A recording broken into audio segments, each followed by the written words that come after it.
I did. Thank you. Okay. Should I start now? You may now start, Shweta. Thank you. Okay. Thank you so much, Tom. So as Tom mentioned, I am a recent graduate from the Department of Biostatistics and Data Science at the University of Kansas Medical Center. And I am currently affiliated with Children's Hospital Association, where I'm a biostatistician in the research and statistics wing.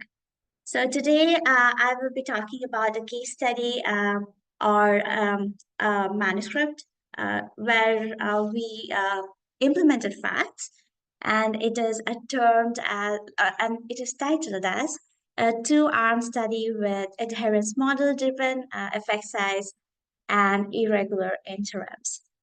Before I get into facts and the trial design, I want to give a little bit of the background of the study so that we are on the same page. I will also be talking a bit about the adherence model that the entire study is based on.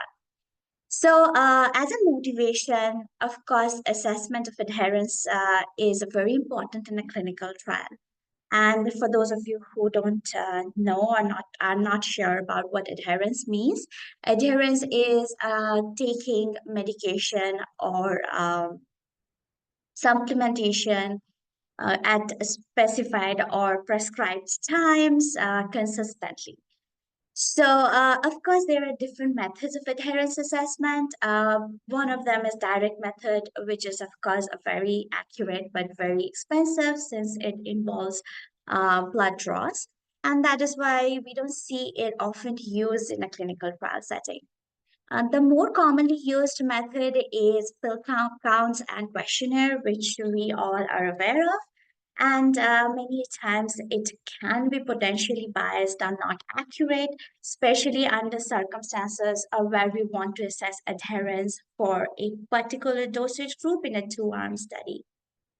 So we did find that a very few studies have focused on adherence analysis post data collection, and actually none of them focused on estimating adherence across a specific dosage group. So this is where our study comes into play. So this is what I will be talking about today in this presentation, primarily focused on the design where we used facts, but the bird's eye level of the entire method is we take data from a study that is ADORE, and based on the findings of the study, which I will be talking about in a bit, we subset this entire cohort of 1,100 participants from the study to the participants who had low DHA status. And then across this group, we estimate their adherence across the treatment of interest. Yeah, and then based on the adherence percentage, we design a adaptive clinical trial, and that is what we use facts for to simulate the trial. All right, so let's talk about ADORE. So ADORE stands for Assessment of DHA on Reducing Early Preterm Birth. And if you don't know what DHA is, well, DHA stands for docosahexaenoic acid, and it is a kind of omega-3 fatty acid that is found in fish and algae. So this trial was conducted between 2016 to 2020, and it was a multi-center, double-blinded Bayesian response adaptive randomized trial, and it had two dosage of DHA supplementation. One is 200 milligram, which is a standard of care. Usually, pregnant women are prescribed 200 milligram of DHA per day, and then our treatment of interest was 1,000 milligram. ADORE originally had 1,100 participants, and the major findings of the study was that the higher dosage of DHA led to lower incidence of preterm birth as well as lower or fewer adverse events for mother and child both. One of the major implication of the study was that the practitioners were advised to recommend 1,000 milligram of DHA to patients who had low DHA status to reduce the risk of early preterm birth. And I would also like to talk a bit about what low DHA status means. So during the enrollment of the participant in the study, while they were in their 16 to 20 weeks of pregnancy, if they had their baseline blood DHA percentage lesser than 6%, they are deemed as low DHA status. So these group of participants were found to be at a higher risk of preterm birth, and it was also found that having higher dosage of DHA leads to better or fewer incidences of preterm birth. So, to understand the adherence across the low DHA status group, because our focus, as I already mentioned, that these participants were at a higher risk, we decided to focus our entire study on these 506 participants who had low DHA status in the adult trial. So, for the adherence model, our outcome of interest was postpartum blood DHA percentage. So, this was collected from the mother's blood right after delivery. And for the adherence model, our predictor was the treatment groups. 0, which signifies the 200 milligram, and 1, which signifies the 1,000 milligram. So this is kind of how our data looks, where this is our predictor and this is our response. So then we implemented this adherence model, which is a finite mixture model. But usually I like defining it by a visual because I'm a very visual person. So this is the kernel density plot for our outcome of interest, where the green kernel here represents the 200 milligram.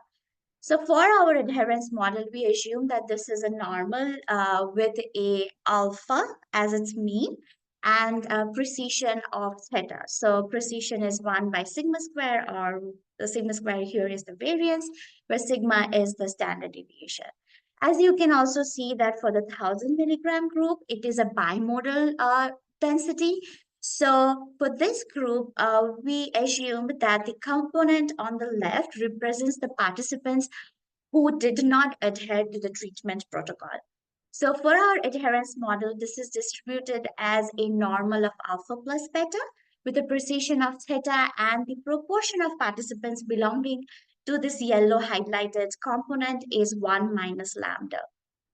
The component on the right here represents the participants who adhere to the treatment protocol. So for our adherence model, we assume that this is a normal with a mean of alpha, beta plus tau and a precision of theta. And here, lambda is the outcome of or variable of interest for us because it denotes the participants or proportion of participants who adhered to the treatment protocol for the 1,000 milligram. So after implementing the model with non-informative prior, this is our summary of the posterior distribution. So I'm not going to talk much about what you can figure out from this posterior distributions, but I am just going to talk about adherence because that is what the focus of our trial would be. So here lambda represents the adherence and it is only about 46.7%. So you can observe that the adherence was pretty low. It was even less than half, right? Less than 50%. So our goal would be to improve the adherence.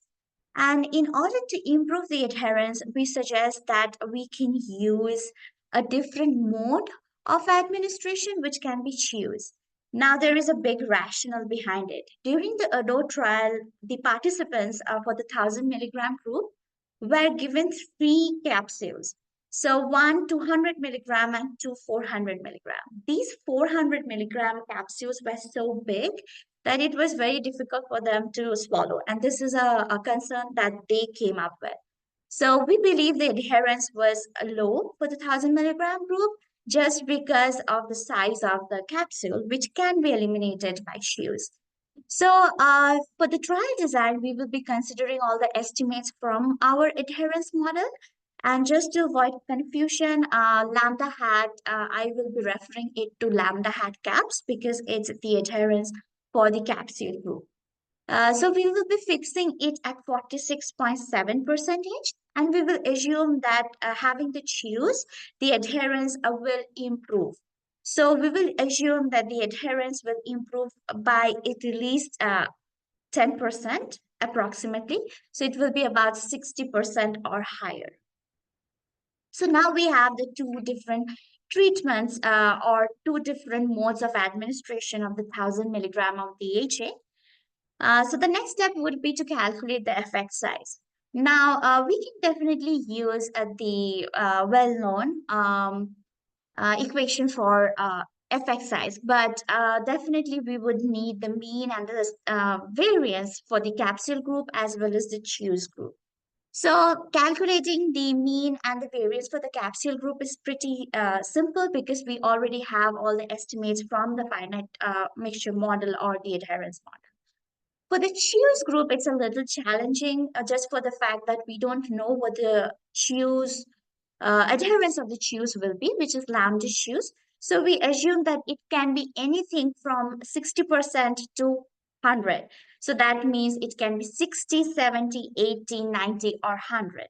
And that kind of also gives us an idea of why an adaptive trial would be good because we are trying it to like each of the interims in our study can be related to the lambda choose that we are considering in the study. So once we have our effect sizes, we can then consider 90% power and a type 1 error rate of 0.025. Because again, we are interested in the improvement of adherence. So that's a one-sided test. And then there are few specifications that would be important for implementing the study in FAF. So the first one would be that the time to final endpoint is about 20 weeks because again, we will be recruiting the participants about in 16 to 20 weeks of pregnancy. And then based on the sample size calculation, the maximum number of participants was about 1150. And these are the different interim schedules. So if you look at these interim schedules, they look pretty irregular, right? They do not have equal spacing and the numbers are very, I would say, abrupt. The reason for this is that each of these interims signify the adherence levels. And I will be talking a little bit about it in my next slides. And for the design, we also consider 1:1 allocation. We don't consider any dropout in the study. And then the accrual rate is 2.77 per week. This is based from the adult trial. And we consider an independent dose model, and we also have early stopping criteria for success as well as futility. And we follow up, and then there would be, of course, the follow up criteria too. So I will be talking more about these when I go to the facts. All right, so let's talk before a bit you about. move on, we have a question. Yeah, sure. Will you discuss why non-adherence components are not included for the 200 milligram group? Is it simply that the non-adherence group, which is equivalent to placebo or 200 milligram supplementation, has approximately Okay. similar profile to 200 milligram? Yes, so the one of the reason is as you already mentioned, for the 200 milligram, we did do a sensitivity analysis and we did find that there might not have been an non-adherence issue there, so we did not consider it. And more than that, in our adherence, in our design, we are only concerned about the 1000 milligram because both the groups that we have is for 1000 milligram capsule versus chew. So there is no 200 milligram there, if that makes sense. Does that answer the question? Yeah, thanks. There's one more. Okay. Do you have any non-responders and how did you treat them in the analysis? So Dropouts. I think in the adult trial, They did intent to treatment, and they also did a sensitivity analysis to check how the response was different. But I am not very sure. I might have to look, or if Dr. Geiske is there, he might be able to answer it. So yeah, I have to look into it. I'm not sure exactly.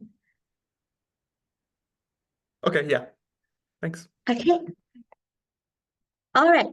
So talking about the irregular interims, so since it is based on the adherence percentages, the 1150 accounts to the adherence if the difference in adherence is less than 10%.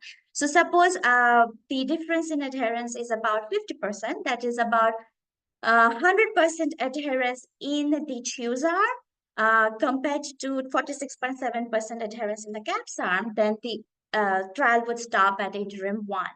And then if we observe a difference in adherence between 40 to 50%, it will stop in interim 2, and so on and so forth. So if the adherence is approximately 10%, it would go for the entirety of the trial. So that is why we call it the irregular interim, because the interims are pretty irregular in this trial.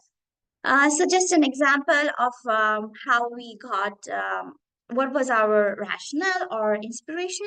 So supposedly if the adherence is about 25%, the difference in adherence is about 25%. That means the adherence to the choose is about 75%.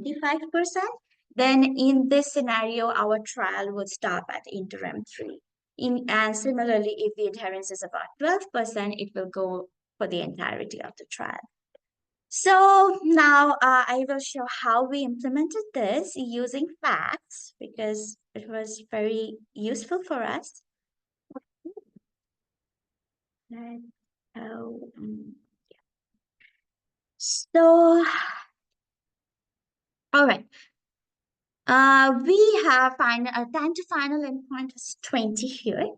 And definitely we did enable the adaptive feature. As I already mentioned, the maximum number of subjects was 1150.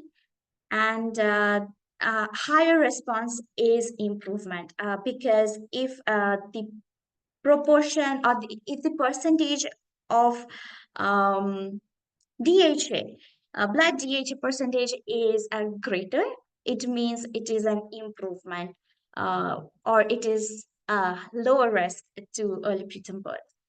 So for the treatment arm, we have 2 treatments, capsules and chews. And again, both of these are for the 1000 milligrams.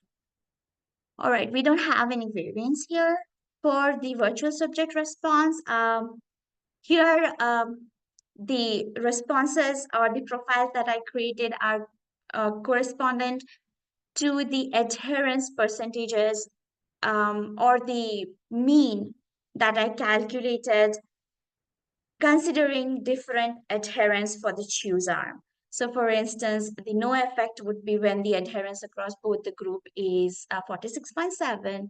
60% adherence means that when my adherence across the CAPS group is about 46.7, but for the choose is 60, and so on and so forth. So for execution, like as mentioned, the accrual is about 2.77 per week, and we don't have any dropout in the study. So the quantities of interest here are 2. One is when our mean postpartum blood DHA percentage is greater than that of the choose is greater than that of the CAPS. And the other one, which we will be using for the futility criteria, is if the mean difference across the postpartum blood DHA percentage of the choose and the capsule is less than 1. Is greater than 1. So then we go to the design. So in the design, we considered an independent dose model, which I already mentioned. And then these are the priors that we have. So this is based on the ADORE trial. the prior mean of 9 for the choose as well as the caps. And then for the sigma, we have a 3.1 as that's the central value. And we weight for the weight, we considered 1 because it's only one study. We don't have any frequentist analysis. Our allocation was fixed at 1:1. And then these are the interim details. One of the things that we did is we would be giving the participants the opportunity to complete at specific visit. And then we will be following them up even if the study stops for early success or futility. All right. So then we go to our interim. So these are where this is our futility criteria. Like I said, if the mean of the choose group versus that of the capsule group being greater than the probability of the mean of the choose group minus that of the capsule group being greater than 1, if that is less than 0.05, we consider it to be futile. For the success, this is our criteria. And then the minimum information required, we signify it as 50 because that's when we do our first interim. For the final evaluation criteria, we don't have any futility, we just have the success. All right, so Before these you go to are results, I'm going to ask a question, Shoshana. yeah, sure. In the chat, it says, how did you determine the interim timings? They're not regularly scheduled. So Yes. did you optimize that in some way? Was it more of like an operational decision than a statistical decision? Will you talk about that? Yes. Yeah, so like I said, the irregular interim is actually based on this. So we considered different adherence percentages for the choose, right? It can be either 60, 70, 80, 90, and 100. So based on that, when we calculate the sample size, so if you look at the sample size, which is this table B here.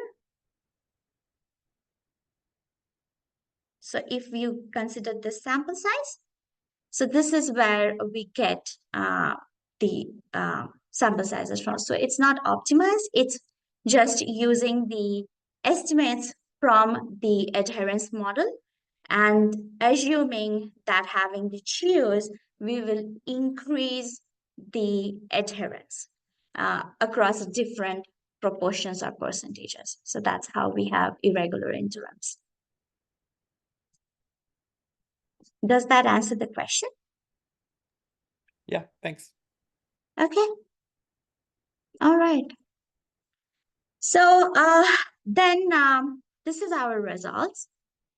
I will just quickly go through what we found. So as you can see here, our type 1 error rate is definitely 0.025 because that's what it should be when we are when we are seeing no effect.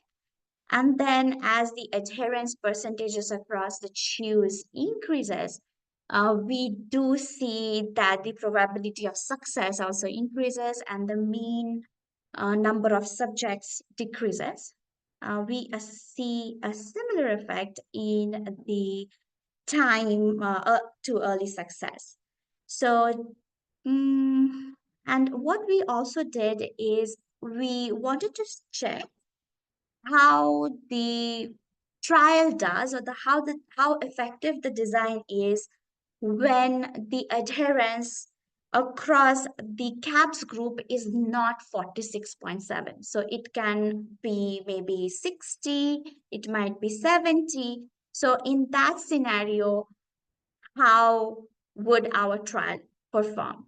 So I think this is a very easy to see situation. So I always like to see this plot when I'm comparing.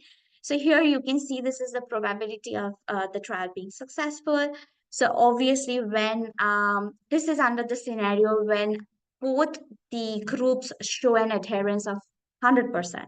So when the adherence is 100% or 30% or 40%, or 60, like both the groups having same adherence, we do see that the probability of success is very, very less. And then the design was able to detect I think the design performs really good when the adherence the percentage of adherence difference between the two groups is at least 20%. But when it is about 10% and the adherence across the choose is not 46.7, the design does not perform as good, but it does as long as the difference is greater than 20%. So I think that's what pointing out. And again, just a brief overview of what I have talked about. So this entire study is based on finite mixture model. So instead of having just interims, which is based on participant enrollment or a fixed time period or occurrence of primary endpoints, we use finite mixture model and the adherence percentages across each of the groups. So definitely, this is very helpful in adherence improvement trials where adherence is of concern, right? And definitely, the advantage of that would be that if the adherence across the choose is much lesser than that of the caps, the trial would stop early. If the adherence across the choose is drastically improved, then also we will stop the trial early. And then we can also assess difference in adherence anywhere between 10 to 50%. We don't have to know it 100% sure, like what would be the adherence be. And then, as I already mentioned, the trial was able to detect the difference um, between the two groups as long as it was greater than 20%, even when the CAPS group did not have adherence at 46.7. And with that, I would really like to thank our funder, that is NIH CHD. And this paper is already out. If you want to read more, you can definitely go and go to this, like scan this QR code or go to Statistical Methods in Medicine Medical Research Journal. And if you have any further questions, I'd like to take it. And if you want to contact or get in touch with me, you can definitely do it using my email. Yeah, I am done, but I would really like to answer any questions that the audience might have. So, Sujata, that was a fascinating trial design. So, if I could just kind of revisit the question of how the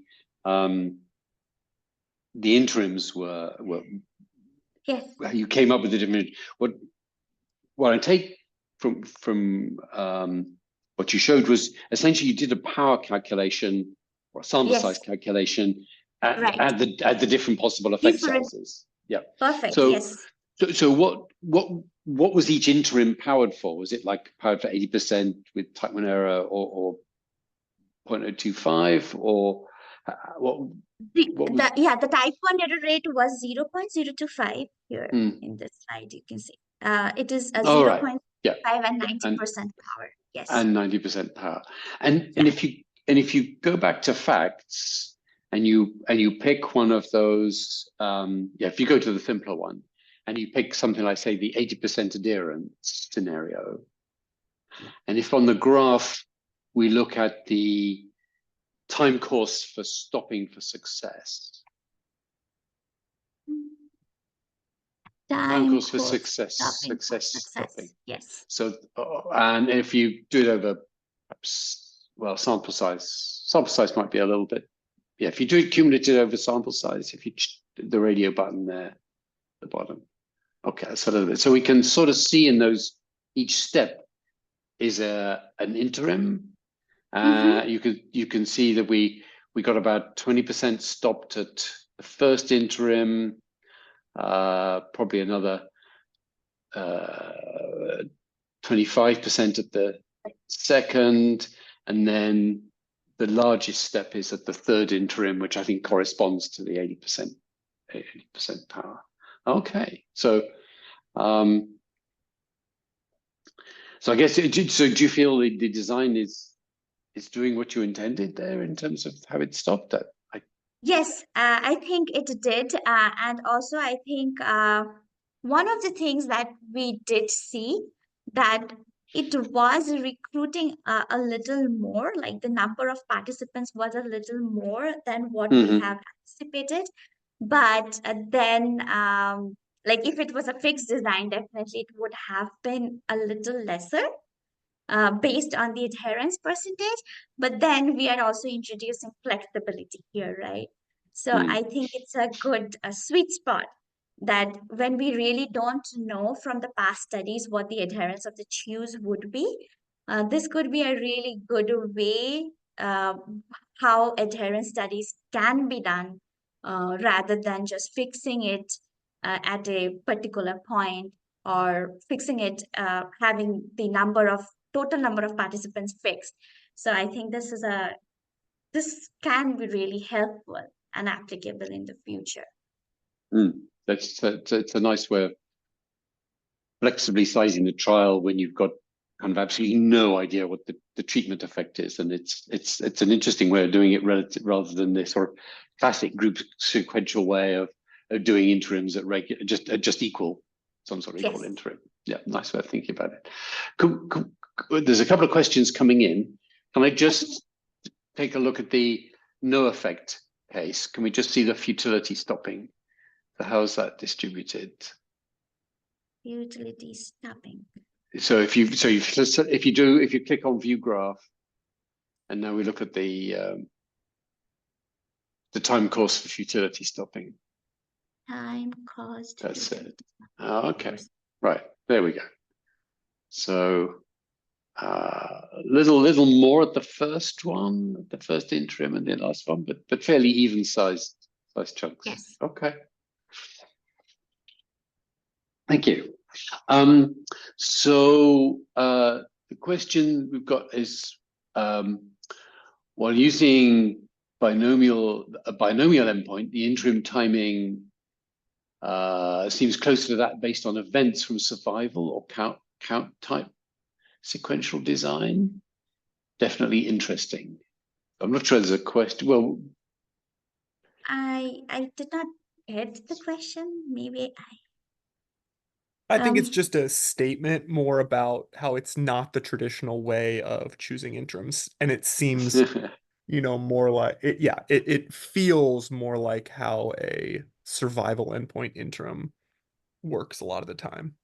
But okay. Thank you, Nick.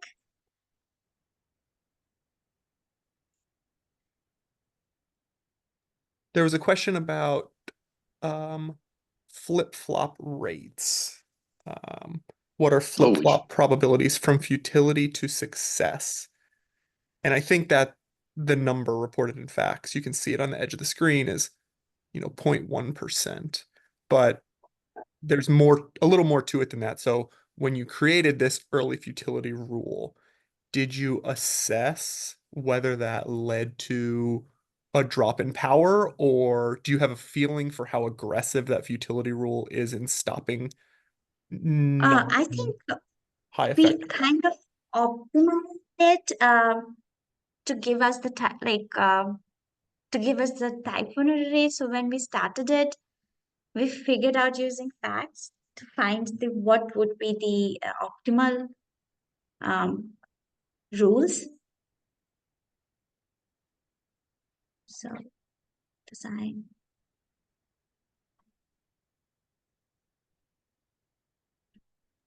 Yeah, if you go back to design, success, futility, and then go to interim 1, will you show us what the Yes, sorry. Yeah, rule I was? forgot where the tab was. Yeah, I think how we did this one, we were pretty, I think for this one, we kind of fixed it. But for the other ones, we kind of checked a couple of scenarios where it will give us the operating characteristics as we desire, and then we fixed the rules, if that makes sense. So we did simulate a couple of scenarios, and then we went with this because it made more sense fixing it at this. Yeah, It's definitely stopping a lot of trials. I think if you go to results, it was showing something like 88% of null trials were stopping early for futility. Mm. Um, Yes. and if you scroll to the left, will you go back? I noticed it's one of the clearest change in sample size based on assumed effect that I've seen in a while, where at the very bottom you have 318 patients on average. And then at Mhm. the 60% adherence, that's a pretty moderate effect. You have less than 80% power, and that's the highest sample size by a wide margin. So you don't stop for futility and you don't stop early for success, so more trials get to the end. And then it really Right. dramatically tails off. So I just noticed how distinctive that sort of sample size trend was in your simulations. Yes, it is. But I think that is it's a good operating characteristics we got. That's true. Agreed. Yep. And how quickly did you arrive at this design? Was there a lot of iteration and running simulations and saying, "Oh no, that's not quite right. Let's change something," and did you get to the finished article pretty No, quickly? this is a it was surely a process. Initially, we did not think. So how we started was we had the adherence model, and we were thinking that okay, we will have 200 milligram and 1000 milligram only as our treatments, and then we designed a fairly simpler trial. But then we submitted our paper, which got rejected, but we did it. And one of the reviewers kind of asked us, why do you still want to go with 200 milligram when you did see that the effect across the low DHA, baseline blood DHA status group was much more for the 1000 milligram? So that kind of gave us an idea that, okay, we can think more about it in terms of adherence and not in terms of just a trial design. So then we sat. I remember going to Dr. Geiski's office so many times, and then he had a clear picture in his head, kind of like, okay, we can do this. But it took us a little time to get to the point that we are today. So yeah, it was a process, but it was Mm. nice. At the end, we could see, or the design was, I think it does have potential to be used for adherence studies, and that's what we were focusing for.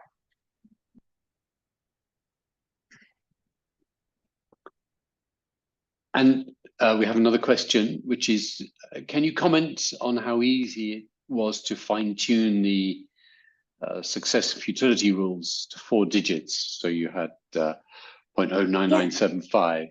Did that require more simulation runs or? Um, it was not very it was not very bad, I would say. We could do it pretty clearly.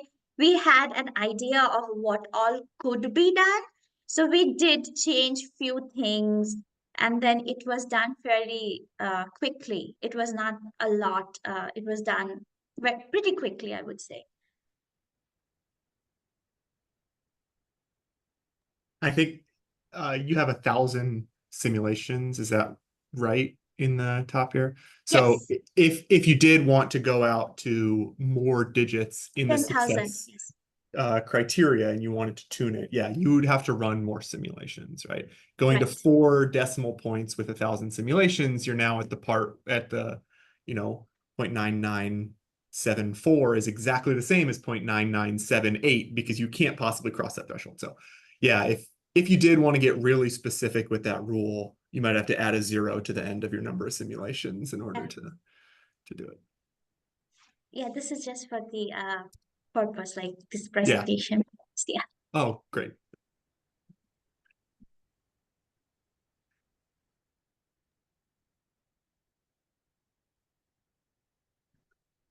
We've got another question on the for the non-adherence component. It had a relatively similar statistical distribution to the 200 milligram component rather than the placebo. Was that due to 200 milligrams being relatively ineffective? Or modeling that no non-adherence would typically involve partial adherence? Or something, e.g. Do starting you the have any loop more and finishing. questions? We just have this one on the non-adherence component. They're just asking how the Hang on, Tom. Make sure she distribution. can hear you. Sujata, can you hear us? Oh, I think we may what's have lost happened? audio somehow Oh dear. to her. I can hear you, of course. Right.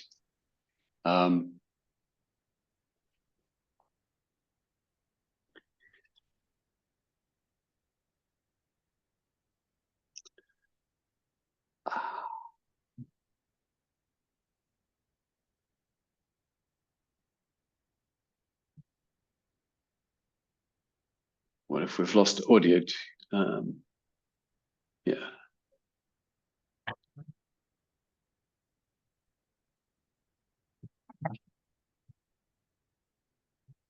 So if we don't have any more questions, I think I am done. Like I don't have any more slides or anything else to present, but if you guys have anything, you can ask me.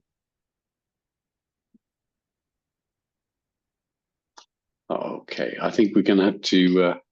I'm so sorry we're not being able to answer that last question, but we seem to have a technical difficulty. So yes. Yeah. Yeah, Ronan, sorry, we can't really address that. Yeah.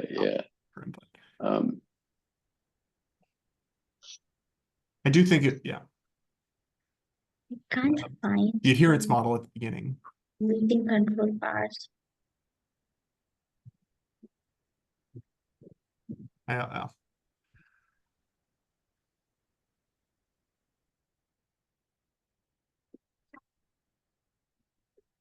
So I'm just going to say there will be another talk next week.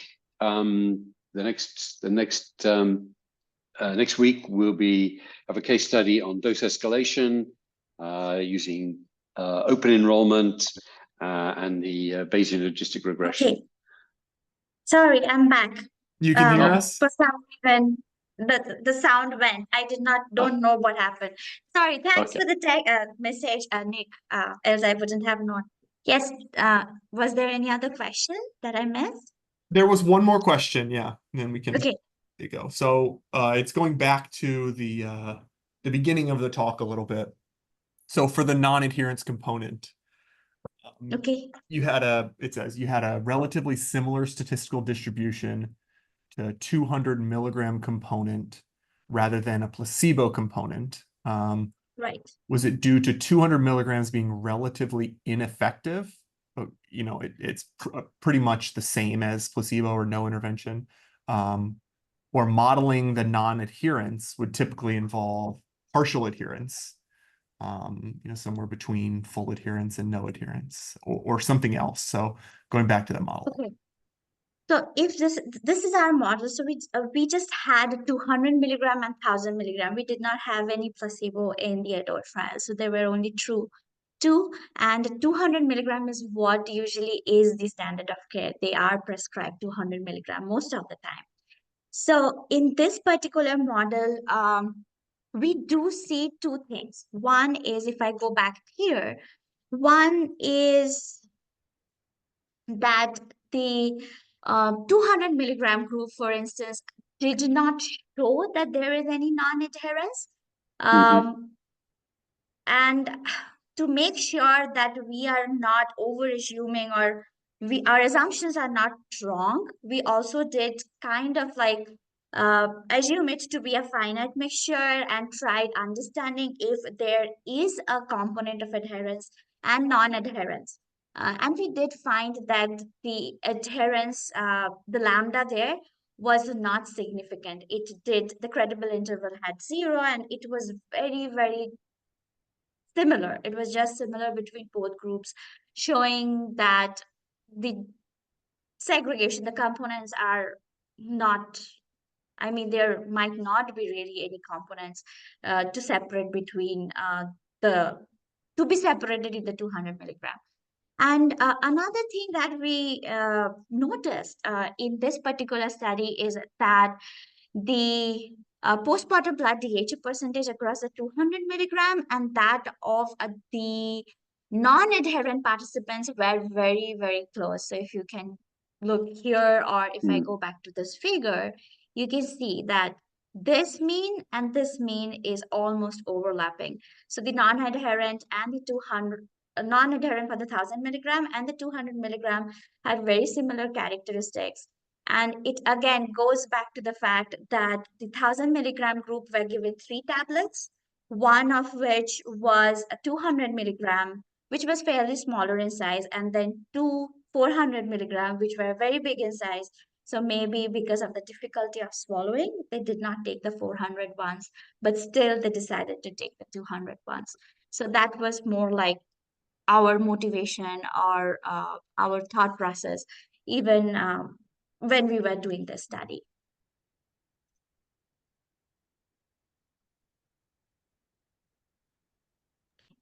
Yep, that makes sense. Thank you. I think it's nice that the facts file you generated and used to simulate is not all that complicated, in that, you know, once you've done all the calculations and set everything up, you can go in and enter a simple facts file. But things like your treatment effects and things that go into it involved complicated models and calculations and weighted averages and things like that. And so Yeah, you're essentially absolutely. using facts to do the last part, but a lot of Yes. the interesting stuff happens before that.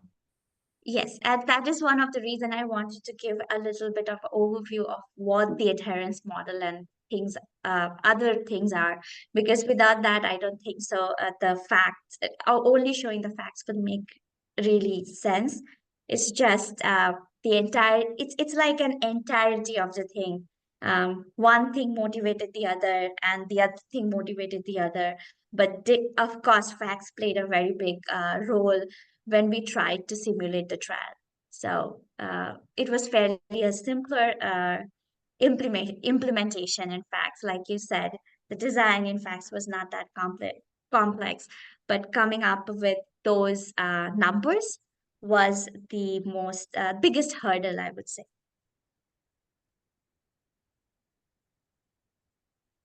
Great. Thank you for your Oh, time. thank you very much. Very delightful talk.